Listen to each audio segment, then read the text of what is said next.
هاي بحيو dad nabad waayayna nolol ma haystaan waxa la yiri qofka xanuunsanaya qofka caafimaadka qaba haduu og yahay kan waxa haya xanuunsanaya garanaya xanuunku wuxuu yahay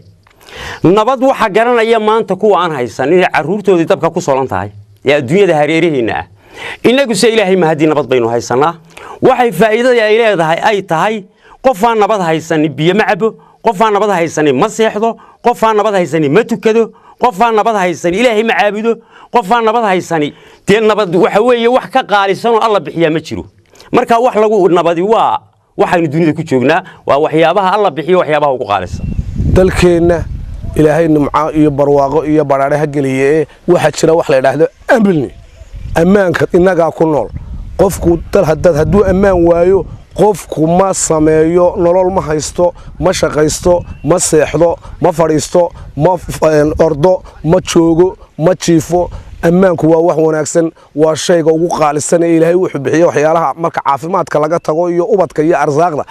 arsaaqta lama helo hadaa meesha aanay nabad jirin gabagabadii wax garadkan iyo abwaanadan ay waxay fariin muhiim ah ku aadan xoojinta nabadgelyada dalka waxay u dirayaan guud ahaan shacabweynaha reer Soomaaliland yar iyo weynba amahan nabadgelyada bulshada waxaan u dirayaa ilaashada nabadgelyadiinu waa waxa ku joogtaan waa waxa